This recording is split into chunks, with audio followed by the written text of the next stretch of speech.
Okay, so I'm on my main phone, and a couple days ago I got this USB disk drive, which is really good. It works. I like how that looks. Kind of looks like the old Sega Genesis. And out of curiosity, because I remember doing videos several years back, putting PS1 disc games inside a CD player to play the music, and of course, this is something that everybody, knows. But one thing I'm curious about, can you rip a PS1 disc? Can you rip a PS1 disc for the music? And we're gonna try that out. So I grabbed X-Men Children of the Atom. So we're gonna pop this in. And I do highly recommend getting this disc drive. And this is what this disc drive is right here. I do recommend getting it. So let's go ahead and pop this in. Wait for it to read. Let's see if it's reading. That's what it looks like when it's booting up. There it goes right there. Let's go ahead and get this into widescreen. Okay, so we know it works with it playing.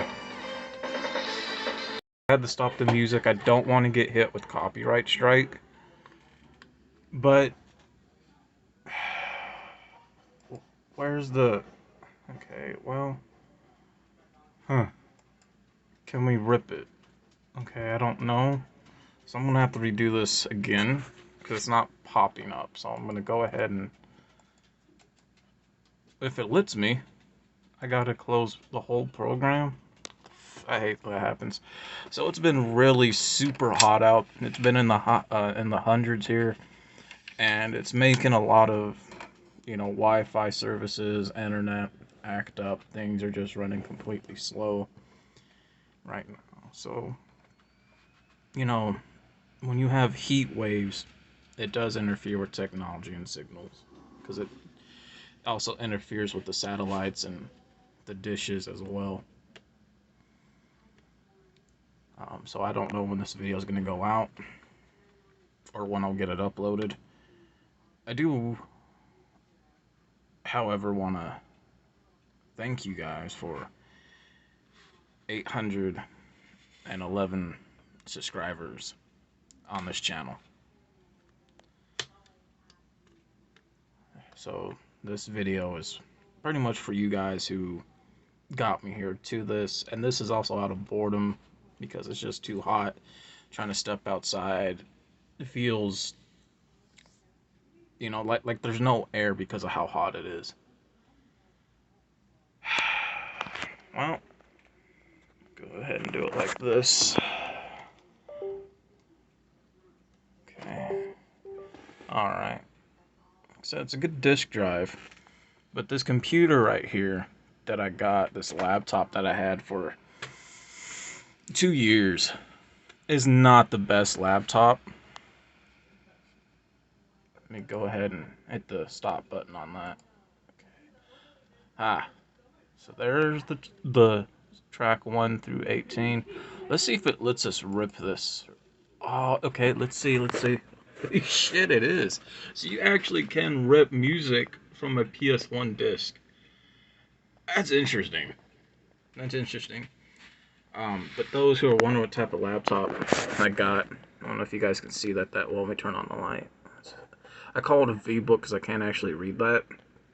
But this laptop here, it's not the best laptop on the market. I can see why it cost $1,000 the way it did, because it was cheap. When I mean cheap, it wasn't used cheap. It was like brand new at Walmart, but it was like $1,000. The problem with this laptop, it has a hard time dragging files or images, videos, opening up files. It doesn't read responses in time, so there's like a delay. And the storage space on this thing is just horrible. Like, put it this way. Like, you can hold photos. Photos, there's no problem with the storage. Music, it can hold a bit, but not a lot. But video-wise, it can't hold anything for videos. It can only hold up to, believe it or not, 2 to 3 videos. So it's not the best. I do regret buying this, but I'm not going to get rid of it. So next year, I'm going to dump $1,000 in this laptop to get it upgraded.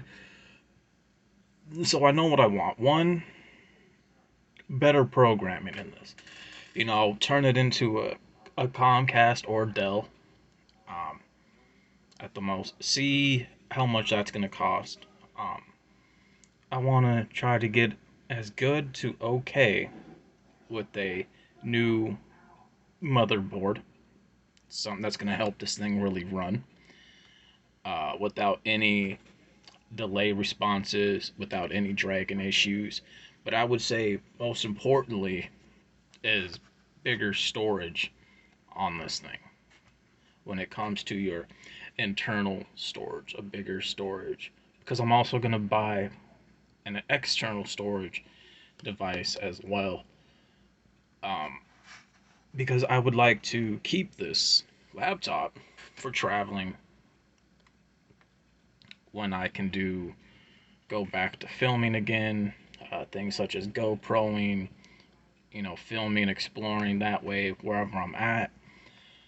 You know, I can edit videos and then upload them, but also vest into a main home computer, which I'm also going to do, which is going to be almost around $6,000 computer.